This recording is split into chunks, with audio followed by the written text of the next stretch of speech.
Does truth exist? Because you have faith, does that make this book true? Does God exist? So when someone says there is no truth, if you apply the claim to itself, what should you say? Is that true? They don't think Christianity's true. They're talked out of it. You know why they're talked out of it? Because they've never been talked into it. Cross-examining skeptical and atheistic views. Welcome to Cross-Examine with Dr. Frank Turek. Many are asking the question, if God exists, why is there evil? Why are there viruses? Why is there sickness? Why is there death? Why doesn't God answer every prayer? Let me point out that I actually think that one of the best arguments for God is evil. Yes, evil is an argument for God.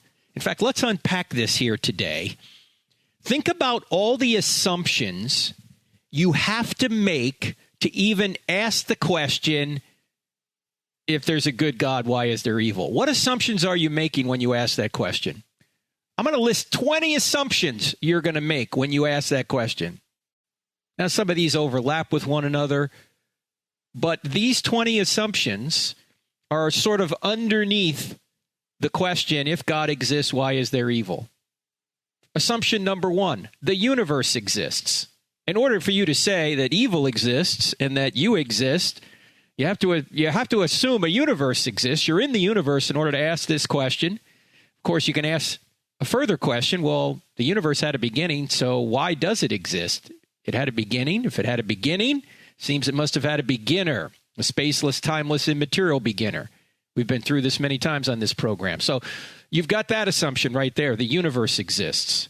Number two, another assumption when you ask the question, if God exists, why is there evil? The second assumption is you exist. You have to exist to ask the question. I had somebody at a college once, not too long ago, ask, well, prove that you exist. Well, I said, well, I have to exist to say it, to even ponder the question. It's self-evident that I exist. Self-evident that you exist to you. So you're making an assumption that you exist. A third assumption you're making is other human beings exist when you ask the question, if God exists, why is there evil? Because I can almost guarantee you that when you're considering the question, if God exists, why is there evil? Why doesn't he stop the evil? You're thinking about somebody else doing evil. You never think about yourself doing evil, or you rarely do. I don't. Whenever I ask the question, why doesn't God stop all the evil in the world? I never think of myself. I never say, well, God, why don't you stop me, God? I'm always thinking, why doesn't he stop Hitler? Or why doesn't he stop that other guy or that other gal? I never think, why doesn't he stop me? In fact, if God were to stop evil tonight at midnight, would you still be alive at 12:01? I wouldn't. No, you wouldn't either. Yes. God has given us the free choice to do good, but also it gives us the free choice to do evil as well. But you're assuming other human beings exist when you ask the question, if God exists, why is there evil? Where do human beings come from? The fourth assumption you're making, consciousness exists. You have to be conscious to even think about the question, if God exists, why is there evil? To even ponder it, you have to be conscious. Now, as you know, many atheists deny that consciousness exists. Daniel Dennett has famously said that consciousness is an illusion. One wonders if he was conscious when he wrote that or said that. Of course, consciousness exists. You have to be conscious to even think about the question that does evil exist, or if God exists, why is there evil? You have to even be conscious to even consider the question, what is consciousness? So it's self-defeating to say it doesn't exist. As soon as you ask the question, you're proving it exists. The fifth assumption you have to make when you're asking the question, if God exists, why is there evil, is that truth exists. Truth is necessary. By the way, where's truth grounded? Augustine said it was grounded in the nature of God. Seems like he's right. Do you know there was truth before human beings exist? It has to be grounded in a mind somewhere. Before there were any human beings on the earth, there was truth. I mean, if there was, say, two rocks at a particular area, or let's just do something simpler. There were trees, say, before there were human beings. Was the statement there are trees on the earth, was that true, even though there were no human minds to even think about it? Was that true before there were human minds on the earth? Of course. Truth exists. What's truth grounded in? Well, it seems to be grounded in a mind, but it's not human minds. Human minds didn't exist when there was just rocks on the earth or just trees on the earth. So you're making that assumption when you ask the question. A sixth assumption you're making is that you can know truth. Because if you're asking a question, you're assuming that you can, first of all, know that evil exists. You can know what this concept of God means. You can know what existence is. You're making assumptions that you can know truth to even ask the question. Because in order to ask the question, you have to know certain things about reality, namely that there's something out there known as evil. So you have to assume that you can know truth. Not just that it exists, but that you can know it. And when people say you can't know truth, what are you going to say? Well, of course, how do you know that you can't know? People are making truth claims all the time while denying truth exists. This obviously is self-defeating. To say there's no truth is a truth claim. People say there's no truth. You're going to ask, is that true? People say you can't know truth. You're going to say, how do you know that you can't know? Oh, you're just playing word games with me. Is that a word game? No, these aren't word games. This is just logic. And if you can't use logic, you can't know anything. You can't make any claims. Logic is just part of the fabric of reality. It's part of the fabric of reality because it's grounded in God's nature. See, the program we did a few weeks ago on this, does logic apply to God? Can't go any further here. A seventh assumption you make when you say, if God exists, why is there evil? The seventh assumption is that free will exists. Why are you assuming that? Because you have to be able to freely follow the evidence where it leads if you're asking a question and you want an answer. And you also have to assume free will exists because in order to make the question even coherent and not just determined by the laws of physics, you have to have the ability to ask a question based on evidence that you can ascertain with your mind, which I'll get to in a minute.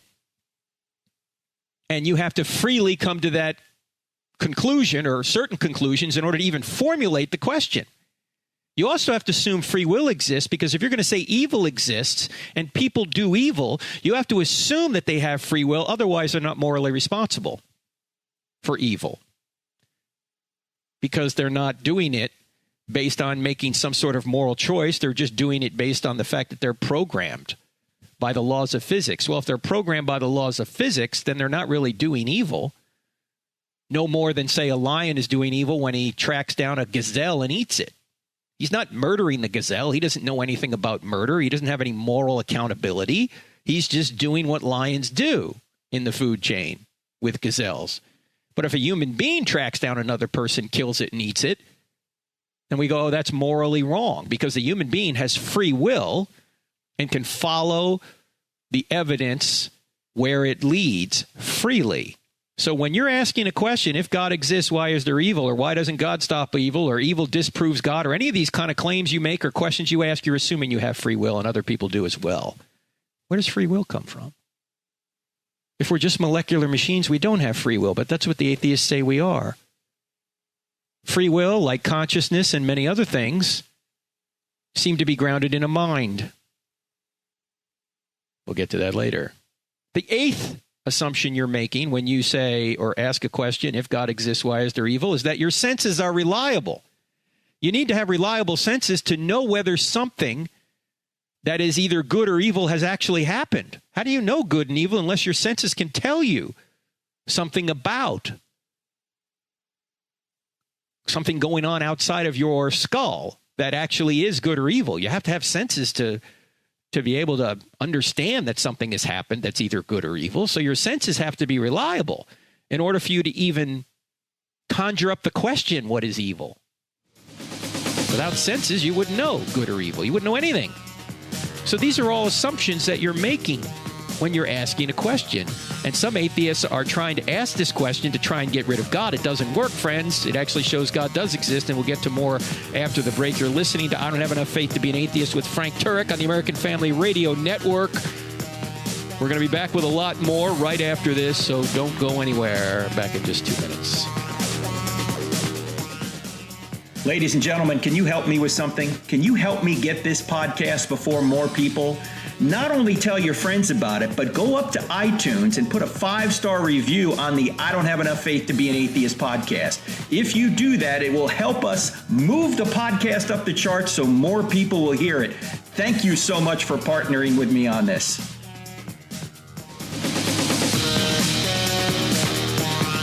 If you're going to ask the question, if God exists, why is there evil? Or if you're going to make a statement like, evil disproves God, you're making a lot of assumptions. And I'm going to list at least 20 of them. So far, I've listed 8 assumptions you're making when you either ask a question or make a claim related to God and evil. And as we'll see in a little bit, these things don't disprove God. They actually show God does exist. Especially at a time now when people are contemplating evil much more acutely because of what's going on with the virus. They're considering their mortality, which in many ways is a good consequence of this because people kind of skip through life not thinking about their mortality and never giving God a second thought. But this kind of makes God come to the front burner and eternity come to the front burner. What happens if I get this disease and it takes me down? Where am I going? We'll get to more of that in a little bit. Let's talk about the 9th assumption you're making when you make a claim about God and evil or you ask a question about God and evil. You're assuming that your mind tells you accurate truths about the world around you. This is something atheists claim you don't have. You don't have a mind. You just have a brain. And it's driven by the laws of physics. Well, again, why should you believe anything your brain thinks? You need a mind. And your mind is supposed to be able to give you accurate information about the world around you.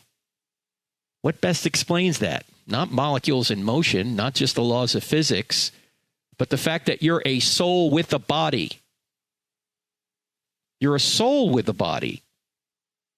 And you can follow the evidence where it leads because fundamentally you're immaterial with a material body. You have an immaterial mind, an immaterial soul, yet you have a physical body and they interact. And if you can't trust your mind, then you can't even know that evil exists. You can't even know there's things outside of you that are good or bad. You can't do science if you can't trust your mind, because you need your mind in order to ascertain the evidence and interpret the evidence. So you need to have a mind, which is best explained by a great mind, than just molecules in motion. The 10th assumption you're making is the fact that human beings are objectively valuable. Because if you're going to say that, say, a virus which kills people is a bad thing, you're assuming that human beings are a good thing and that they're valuable and we ought to do whatever we can to try and help them live.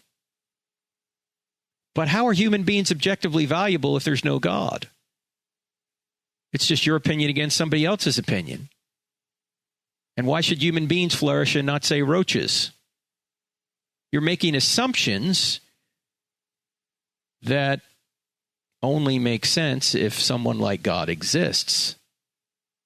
Because, the atheist way is this.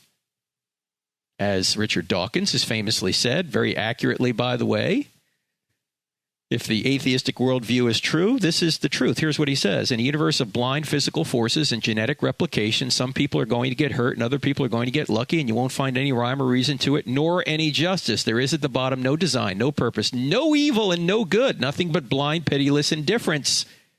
DNA neither knows nor cares. DNA just is, and we dance to its music. Unquote.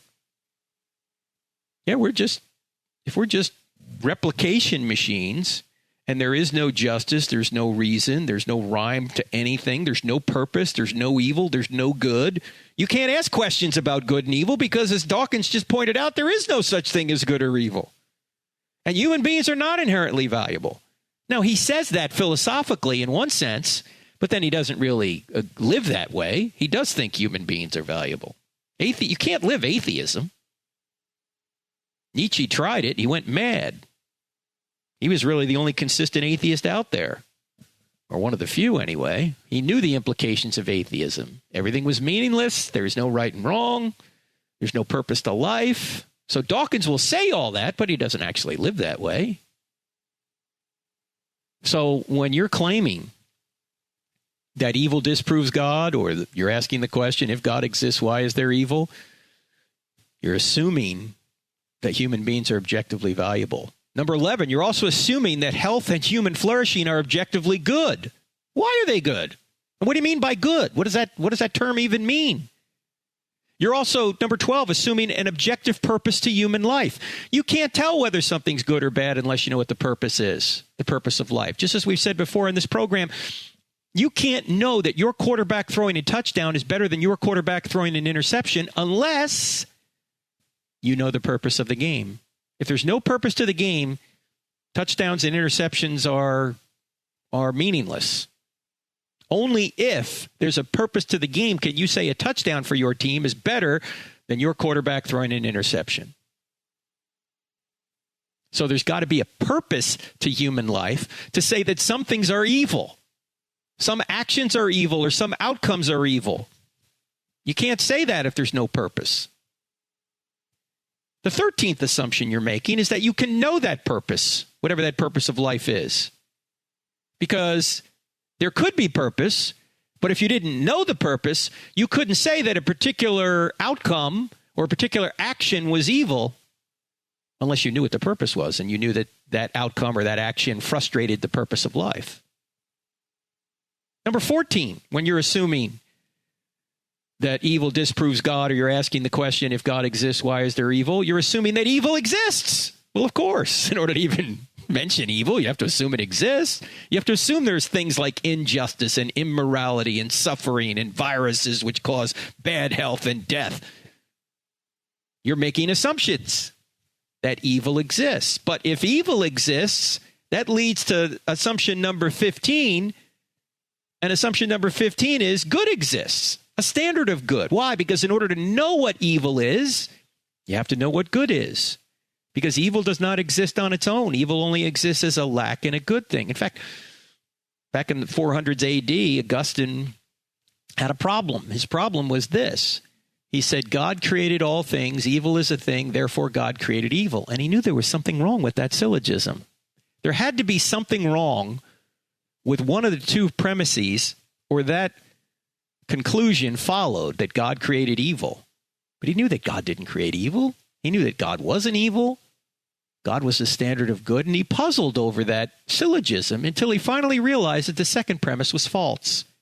What are the premises again? First premise was that God created all things. That's true. Second premise, evil is a thing. That premise is false. Evil's not a thing. Evil is a lack in a good thing. It's a privation in a good thing. Evil is like cancer. If you take all the cancer out of a body, you got a better body. What happens if you take all the body out of the cancer? You got nothing. It doesn't exist. There's nothing there. Evil can only exist in a good thing. Now, a virus is metaphysically good, meaning it's morally neutral. A virus only creates a bad situation when this particular virus, some viruses are necessary, and we'll get into that in a later program, but necessary for life, I should say. This particular virus degrades health. The COVID-19 virus degrades health in human beings. Now, when we say that happens, we're assuming human beings are valuable, and a degraded health is a bad thing. So we are making assumptions when we even bring that up. But it's a bad relationship between a metaphysically good thing, this COVID-19 virus, in the sense that it's there's nothing morally, ontologically, how to explain this? A virus alone, detached from a human body, is morally neutral. If the virus is on a doorknob somewhere, it's morally neutral. It's only when you grab the doorknob and then touch your face and it gets in your body does that virus cause a problem. even though itself, it's just morally neutral. It's just a little entity, a little living entity. But it only exists as a bad thing in a good host. If there's no good host, it's morally neutral. So you're assuming a standard of good in order to have evil at all. Put another way, the shadows prove the sunshine. In order to have shadows, in other words, in order to have evil, you have to have good, you have to have sunshine. Oh, you can have sunshine without shadows. You can have good without evil, but you can't have shadows without sunshine. You can't have evil without good. So if you're going to assume that evil exists, you're also presupposing that good exists, but good in an objective way can only exist if God exists, because what we mean by good is his nature. There is no objective good outside of God's nature. It's just your opinion, your subjective opinion, in you, the subject. There has to be an unchanging standard of moral goodness outside of humanity in order for us to say it's objective, and that's God's nature. A 16th assumption you are making, or I am making, when we say evil disproves God, or if God exists, why is there evil, is that human beings have moral obligations, and some of us are not following them. In fact, all of us are not following them to a certain extent. We have obligations to do good. Right now, people are saying you have an obligation to stay home and not mix with other people.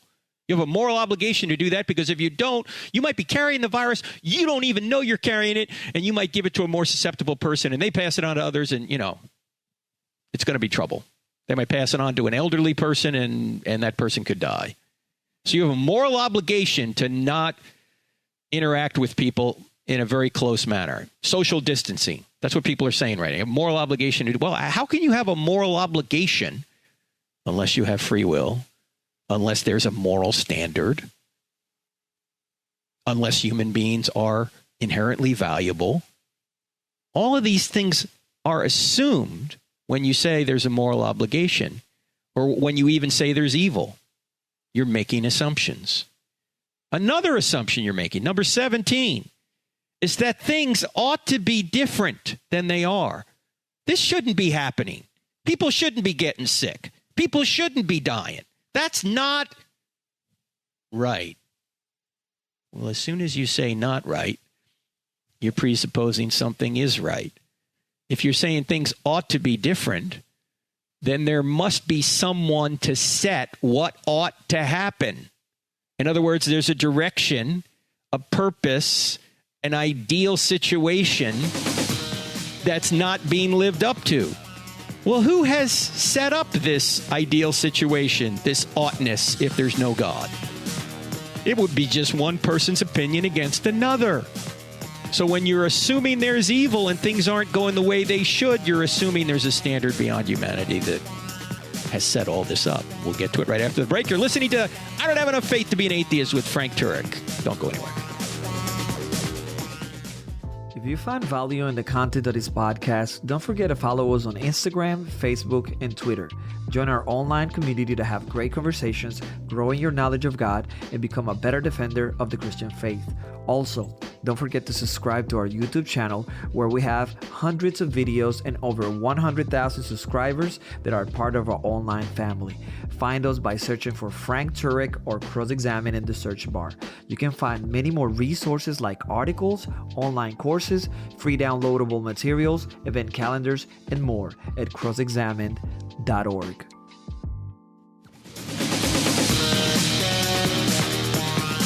Two weeks ago, on March 15th, I had the privilege of preaching the last sermon at one of my favorite churches in America. It's Calvary Chapel, Chino Hills, just to the east of Los Angeles, about an hour. And that was just before the lockdown occurred. Right after that, that Monday after that, I guess it was the 16th, the president came out and said, okay, we got to stop these larger gatherings. And this is a big church. I mean, they have anywhere from 5,000 to 8,000 people coming there on a Sunday. And so my friend Pastor Jack Hibbs, wonderful man, actually, I gave the sermon, but he gave a wonderful invitation. And we had more than 110 people come forward over the three services. Some were coming to Christ, others were rededicating themselves. And I think it illustrated that in this time of uncertainty, people are certainly more open to the gospel. But the topic of that message wasn't even the gospel. That wasn't the center of the message. The topic was the new religion in America. What's that? I've talked about it many times. It's the religion of sex. And the followers of the new religion say that if you love them, you will approve what they do. In other words, love requires approval. If you're going to say you love me, you have to approve what I do. Now, are they right about that? Does love require approval? Well, the entire sermon is on our YouTube page. You can watch it, our YouTube channel, Cross-Examine YouTube channel. So I'm not going to go into the contents of it. It was a full sermon, so you can watch it for yourself.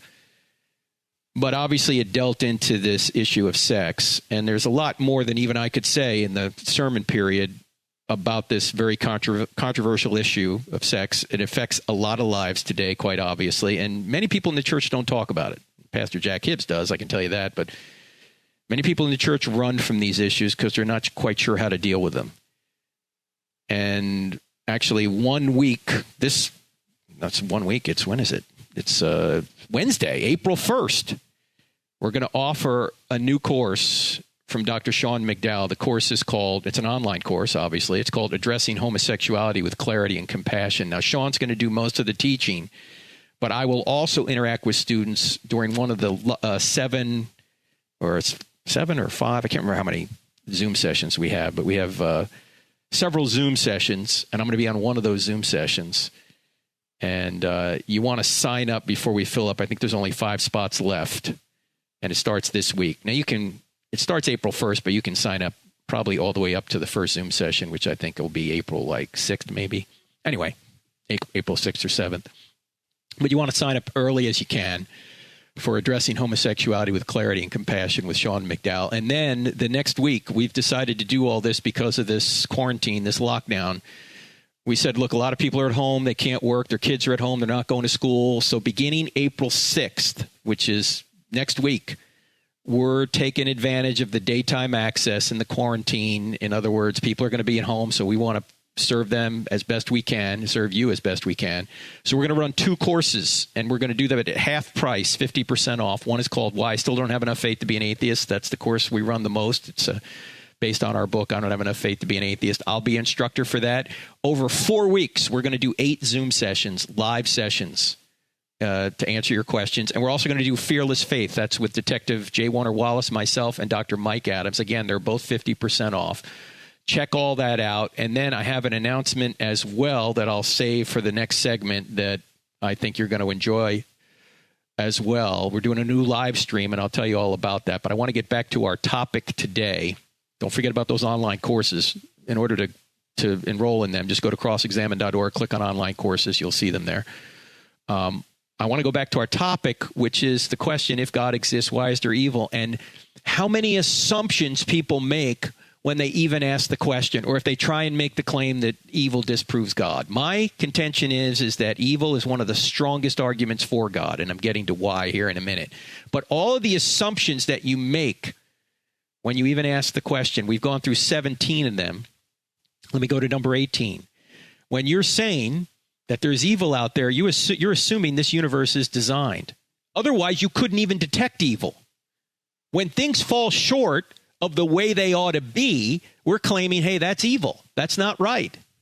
But that assumes there's a design to the universe and that this is a fallen world. That things ought to be different, but they're not. So you're making that assumption when you say that there's evil in the world. Number 19. The assumption you're making when you're saying, God should stop evil, you're saying that God has a moral obligation to stop evil. Well, first of all, God doesn't have obligations, but consistent with his nature, God will stop evil, but the question is when. God has already created a plan and put it into action to one day ultimately quarantine evil. Speaking of quarantines, we're in quarantine right now. One day there'll be an ultimate quarantine of evil. That's in a place called hell. But you're assuming, when you say, well, if there's a good God, why doesn't he stop evil? You're assuming that he should stop evil. Well, how do you know that? Well, because you're assuming that he's good. and he's powerful, and he's loving. Yeah, but those are all assumptions you're making. No, I think they're good assumptions, don't get me wrong. But does that mean that he has to stop it right now? Parents have an obligation to stop evil, don't they? But do parents sometimes allow their kids to go through difficulty for a good reason? Oh, yeah. In fact, speaking of vaccines, people saying, oh, man, if we only had a vaccine for this, everything would be fine. Well, not necessarily. Sometimes vaccines can cause trouble, as you know. But generally, yeah, you're right about that. If we had a vaccine, fewer people would be infected with this. But when you take your kid to get a shot, to get an immunization, the kid's wondering, Daddy, Mommy, why are you allowing this doctor to shoot me with this? This hurts. Why? For a greater good. A greater good later. The kid doesn't understand it at the time. The parent does. In fact, there are many things parents do, or if they're not doing, they should do, that create some pain and suffering in their kids' lives for a greater good. Think about homework. Gee, who wants to do homework? Who wants to slave over learning something? Well, you might not want to slave over learning something, but if you didn't, if you relieve the suffering of your child by saying you don't have to do your homework or you don't have to do your homeschool now, then you're not going to give your child the ability to achieve the good of learning. There's some pain that you have to go through in order to get the gain of learning. If you don't do that, you're not a good parent. So sometimes you have to apply some kind of discomfort, some kind of pain and suffering to get a greater good. If that's true in our life, from parent to child, might it be true from God to us? Yeah, in fact, it's talked about. Go to Hebrews 12, go to Romans 5, go to James 1. There's plenty of places this is spoken about in the scriptures. And the 20th assumption you're making on this question is God has the power to stop evil. You're making an assumption. Is it a good assumption? Yeah, it is a good assumption, but you're still making the assumption. Tim Keller has said something brilliant on this, as he normally does. When you're complaining that God doesn't stop evil, here's what Keller says, and I'm paraphrasing him. If you think God is infinite and can intervene to stop evil, you must also acknowledge that the same infinite God has reasons you don't know about for not intervening in the way you like. In other words, if he's an infinite being, he knows all things. He might have reasons for not intervening right now the way you want him to intervene. If you're going to say he's powerful enough to know reasons why he shouldn't step in right now. So, those are just 20 assumptions I thought of that you're making when you're bringing up the issue of God and evil. And these assumptions, many of them can't be explained by atheism. They can only be explained if God exists. Because most of these assumptions can't be explained by materialism, and most atheists are materialists. And think about this. Atheists not only don't believe in God, they really don't even believe in human beings. You say, what do you mean by that? Because much of what makes us human beings, atheists deny. As we've said, they deny mind. They say we just have a brain. They deny consciousness. They say it's an illusion. They deny free will. They say we're just molecular machines. They deny objective morality on one hand, and yet on the other hand, they say there's too much evil in the world. Well, you can't have it both ways. If there is objective morality in the universe, God exists. But in order for you to say that there's evil in the world, you have to assume God exists, because you have to assume that something immoral has been done. But there's nothing immoral that's been done if there's no God, because there's no morality. You have to assume that we have a mind, that we have consciousness, that we have free will, that morality exists, that human beings are objectively valuable, that there's a purpose to life. These are all assumptions that the atheists don't have in their worldview. They deny these things, expressly deny them. Even if they try and say atheism is not a worldview, they say, oh, there's no mind, there's no consciousness, there's no free will, there's no morality. And yet they're claiming God's evil. Look, it's inconsistent. Sam Harris, the famous atheist, denies we have free will.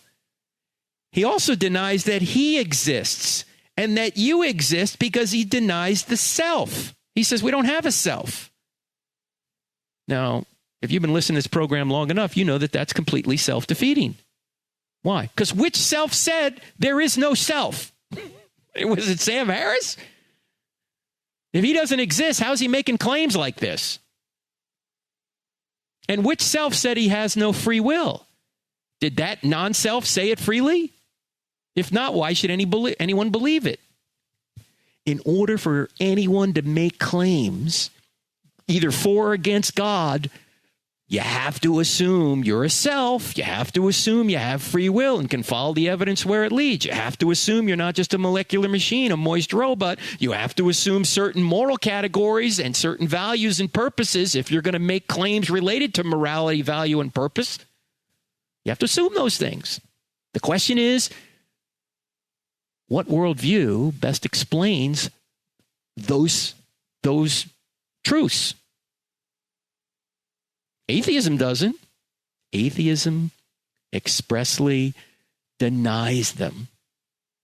Only the Christian worldview can explain evil. Only the Christian worldview can explain what's going on with regard to the virus. Only the Christian worldview can explain why there's murder and theft and rape, and only the Christian worldview can ultimately solve the problem.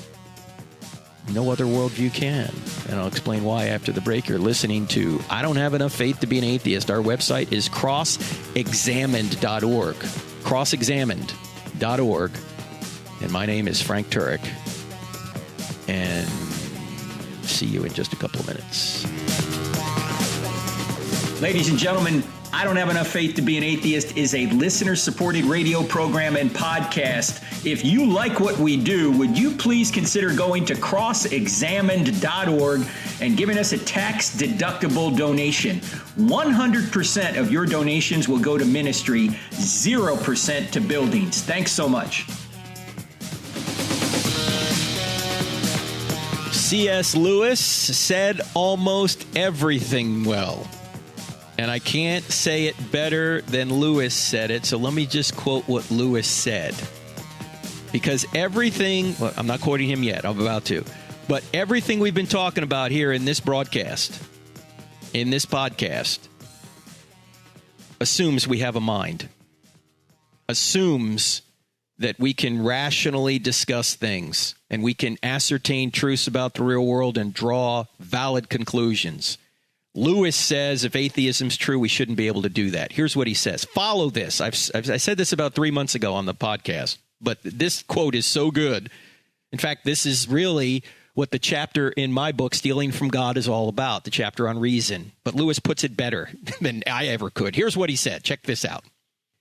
Suppose there were no intelligence behind the universe. In that case, nobody designed my brain for the purpose of thinking. Thought is merely the byproduct of some atoms within my skull. But if so, how can I trust my own thinking to be true? Are you with him so far? Good. He continues. C.S. Lewis, here he goes.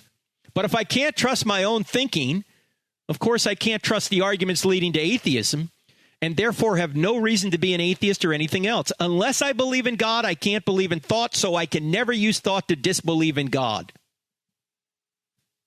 Boom. He's right on. Obviously, if you can't believe, or if you can't have the ability to think, if your brain and mind was not designed, why should you think anything's true, including atheism? You can't use thought to disbelieve in God. You can use thought to believe in God because you're assuming that God is what's behind your brain, behind your mind, behind thought. But if atheism's true, you shouldn't believe that. And it's self-defeating to say, everybody's a molecular machine except me. I'm Mr. Atheist. Even though I'm claiming everybody's a molecular machine, I'm going to exempt myself from that statement. And I'm going to believe that I have a mind that can follow the evidence where it leads. I have free will, and I can make these rational judgments. That's one of the problems atheists have. They exempt themselves from their own theories. But let me go back to the problem of evil, because that's really what this is all about. Christianity is the answer to the problem of evil. No other worldview can explain it. Eastern religions generally deny evil exists. They say it's an illusion. Now, we know that evil is not an illusion. It's real. Even though it's not a thing, it's a lack in a thing, it's still real. Islam treats good and evil as the arbitrary whims of Allah. You know, God is not essentially good as in Christianity. Whatever Allah decides is good, and there is no certain way to ensure that you're going to be protected from evil unless you die in jihad. Otherwise, you're at the complete whim of Allah, whether you're going to make it into paradise or not. Christianity, on the other hand, claims that although God's creatures started evil through the illicit use of our free choice, God enters the bloodstream of humanity to take evil upon himself. And by trusting in what he's done, you've accepted what he's done, and God, therefore, will bring you into his presence and will not quarantine you in a place called hell. Why? Why does God have to quarantine people? Because some people don't want God. Some people want to stay in their sin. Some people want to do their own thing. God will not force you into heaven against your will. If you don't want him now, you're not going to want him in eternity. Now, you might ask yourself the question, well, why would God allow certain evils? We know why God allows evil in general, because he's given us free will, and if he gives us free will, that's the only way we could love, but it also opens up the possibility for evil. So we know why evil exists, but why does God allow certain evils like viruses? Well, we might not be able to answer why God allows a particular evil to occur, but we can answer why God allows evil in general to occur. Why can't I answer why a particular evil occurs? Because I can't see the end from the beginning. He hasn't revealed it to me. And if he did reveal it to you or me, it might change our behavior in such a way that the outcome that God was getting by allowing this evil to occur, doesn't happen. Because there's something known as the ripple effect. What's the ripple effect? That every event today, or every event anytime, every event that happens ripples forward to affect trillions of other events into the future. There's a domino effect. One person does something, and that affects many others. We know this from viruses, right? One person sneezes, another person gets sick, passes it on to others. There's a ripple effect, in other words. There's a ripple effect for good. There's a ripple effect for bad. And why God allows certain evils that we can't completely see the outcome for, we don't know, but we know that there's a ripple effect, and maybe this brings about a great good at some point that we can't see. Now, we see this in the scriptures. We see, for example, that in the Old Testament, Joseph, the Old Testament Joseph, not the New Testament Joseph, the Old Testament Joseph. Well, we could talk about the New Testament Joseph as well, but let's just stay in the Old Testament. What happens to him? Well, he's sold into slavery by his brothers because he's dad's favorite. The brothers are jealous, so they sell him into slavery. He winds up in Egypt. He goes through a lot of difficulty there, a lot of pain and suffering. He's unjustly accused. He's thrown into prison, but somehow he works his way out of there, and he makes his way up to, I think, the third highest official in Egypt. And he puts aside a lot of grain in the position. Then his family, the very family that sold him into slavery, they leave Israel and come to Egypt to escape a famine. And Joseph sees them. And what does he say to them? You dirty rats, you're going to pay for what happened. No. What does he say to him? You meant for evil, God meant for good, the saving of many lives. In other words, the evil that Joseph's brothers perpetrated on him actually rippled forward to help them later. Now, rarely do you see something like that. Well, maybe it's not rare, but it's probably more often than not you don't see the ripple effect. But in this case, you see the ripple effect. You see how an evil later brought forth good. And so what we can do is we can trust God when we can't see where the ripple's going.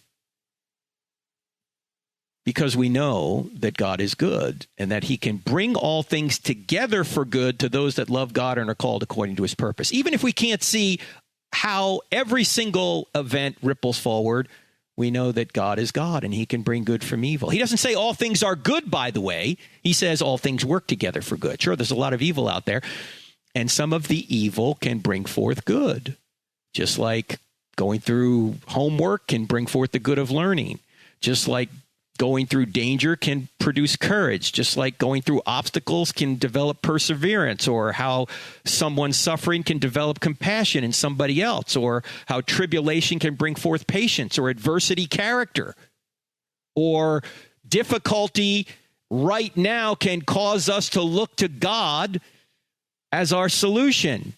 As Lewis said, sometimes you only look up when you're on your back. Well, there's a lot of people on their backs now, tragically. But that may be a good thing for them eternally, because they're turning to the real purpose they're here to begin with, and that is God himself, to know God and to make him known. So if everything went well all the time, we might never look to God in our fallen state. But God sometimes uses pain to get our attention. Lewis also said that pain is God's megaphone to arouse a deaf world. Well, some people are getting woken up. In fact, even in the Wall Street Journal yesterday, there was an op-ed about, could this bring about a great awakening? Let's pray it does. As we pray for people to heal, let's pray it brings about a great awakening. Now, there's a lot more we can talk about. Maybe in the next program we will. But I need to say this, that we're going to try and bring hope to people. Look, there's only two things you can have in life. You can have either hope or despair. That's it. You either have hope or you have despair. Well, we want to bring hope. So starting Monday, March 30th, this Monday, at 11:30 a.m. Eastern Time, we're going to be doing a live stream, and we're going to do it every weekday, Lord willing, every weekday during this coronavirus season, a live stream on our Facebook page, on our crossexamined.org YouTube channel, and our crossexamined.org website, a live stream called Hope One. We're going to try and bring hope to people. Our first guest this Monday is going to be Natasha Crane. She's going to join me and give you hope and help in parenting and teaching your kids during this lockdown. I'm going to have Craig Hazen on Wednesday. Craig wrote a nice little book called Fearless Prayer. I'm still working on some other guests. Sometimes it won't be a guest. Sometimes it'll be just me. I've reached out to John Lennox. Want to have him on. Going to have J. Warner Wallace on. I'll have some others on. Dr. Dan, we're going to have him back on. He's going to give us an update, a medical update on the coronavirus. Hope to have him on as well. We're just trying to arrange all this at this point. And we're going to take your questions. So for an hour, every weekday, from about 11:30 Eastern to about 12:30 Eastern, we're going to be live online answering your questions. That's in addition to running the courses that I mentioned earlier. Why I still don't have enough faith to be an atheist, and Fearless Faith. And also Sean McDowell's course, Addressing Homosexuality with Clarity and Compassion. So go to crossexamined.org to see all this. Click on online courses for the courses, and just go to our website to see the live stream. Obviously, the live stream is completely free, and we'll be taking your questions via Facebook or YouTube every day. And we hope to bring you hope every day. Again, the show is called Hope One. Hope One, and it begins this Monday, March 30th, 11:30 a.m. Eastern Time. Now, there's a lot more, friends, that we can talk about, and maybe next week we'll talk more about this issue, or we'll talk about it during the Hope One live program, If God, Why Evil? But remember, there are so many assumptions that are made, and these assumptions, these realities, only make sense if God exists. If there's a being out there who's spaceless, timeless, immaterial, moral, personal, intelligent, who created and sustains the entire universe, then these moral categories that are assumed whenever you ask the question about God and evil, these moral categories are assumed they're best explained by God. And so we'll talk more about it in future shows. All right, I'm Frank Turek. Great being with you. Don't forget about Hope One. Don't forget about the online courses. See you next week. God bless. If you benefit from this podcast, help others find it. Just go to iTunes or any other podcast service you might be using to listen and leave us a 5-star rating on the I Don't Have Enough Faith to Be an Atheist podcast with Dr. Frank Turek. It will take you less than 5 seconds. You can also help a lot by leaving us a positive review for others to see. This podcast is available on iTunes, Spotify, Google Play, Stitcher, TuneIn, and many other audio content delivery apps. Thank you and God bless.